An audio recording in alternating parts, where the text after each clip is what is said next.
again, we're not at Carol's Corner, but we're kitty corner to it, so I've been asked actually to do a more in-depth teaching on the medicine wheel, and with the help of a very dear friend of mine, Adam Labacan. Shout out to Adam, hi, thank you. Who's very near and dear to me. He was my spiritual advisor, my friend, my confidant. Yeah, he's a very important part of my life. So he helped me with this, and yeah, he got a phone call that said, Adam, I really need to pick your brain, please help. And so he came the other day and he helped me with this, and we had a couple of cups of tea and caught up, so I was really happy about that.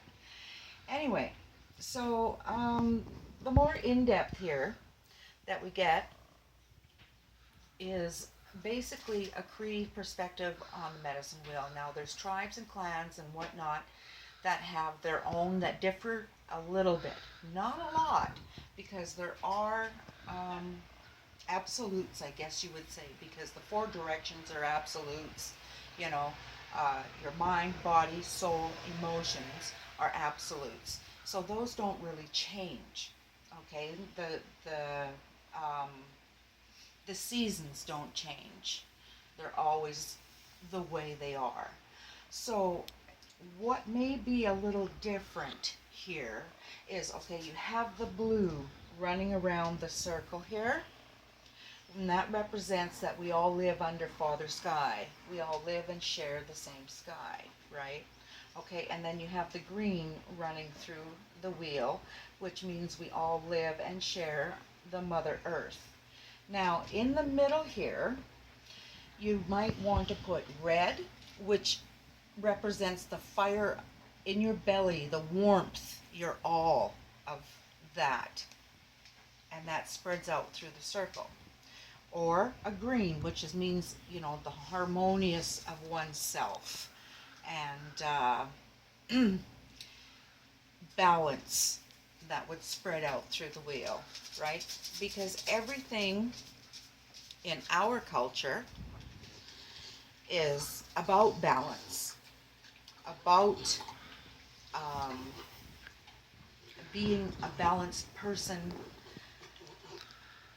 mentally, physically, emotionally, and spiritually. Now, people question about spiritual and emotional. Aren't they the same thing? Not really, no. Your emotions are always changing. You can be happy one minute, down the next, it depending on what it is. But your spiritual self usually stays grounded when you decide to walk a path.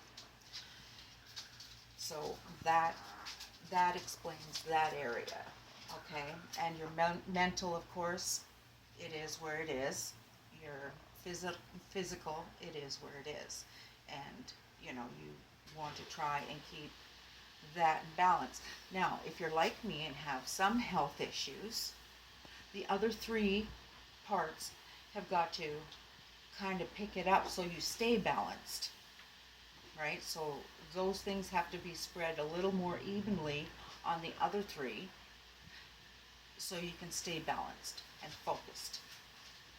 All right, so when we start, and if you are constructing your own medicine wheel, make sure that, you know, you may want to add your totems and your guides and your protectors in the middle with you, because that's part of who you are, okay?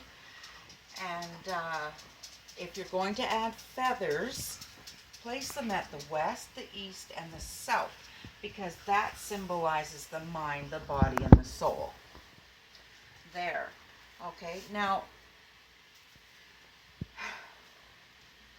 this, of course, is the Cree version and my version, okay? This is my medicine wheel. Now, Chief Black Elk said, the life of a man is like a sacred hoop, from childhood to childhood. And he also said that there is no wrong sacred hoop for it is within yourself. Otherwise, make it personal, make it yours, and know that everything is encompassed in it. Because in the north here, as you see, okay, your element is air. The race is Caucasian. The stage of life is the elder. The intellect of the mind. The sacred plant is tobacco. The season is winter. You know what? I am going to start here because actually we should start here. In the east, your element is fire. Your race is Asian. The stage of life is a baby. The emotions and the heart are centered here. The sacred plant is the white willow fungus. The time of season is spring. And the animal is the wolf. The time of day is dawn. Okay, so that's your beginning, right? And then you go down to the south, and your element is water. Your race is the red people, which is us, redskins, right? Your stage of life is the youth. So you're coming from the baby to the youth. Your spiritual rebirth or the stirrings is starting to, come up a little more, right? Your plant is sage and the season is summer. So you have the spring, the summer here. The animal is eagle. The time of day is noon. So morning and noon. And then you go over here to the west where your element is earth. Your race is black. So Afro-Canadian, Afro-American for the politically correctness. The wheel does not know that. So the stage of life, of course, is the adult now. So you have your baby, your youth, your adult. And this is where your healing is held, is in the west. Okay? The plant is sweetgrass. The time of season is autumn. So you now have spring, summer, and autumn. Your animal is the bear, and your time of day is the dusk. So you have your morning, your noon, and your dusk.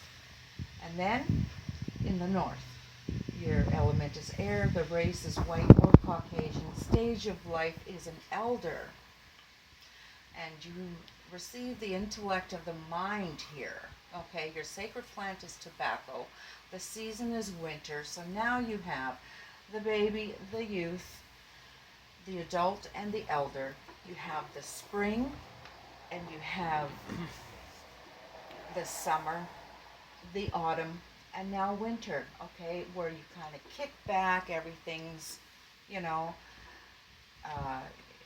it's lying dormant. It's a time of rest for everything, okay? The animal is the white buffalo, and it also represents death, but death to us, speaking, is a rebirth, because death does not mean we stop. We go on to be with the ancestors, and we go on to help them and help whoever and the guides and whatnot. So for us, death is not an end.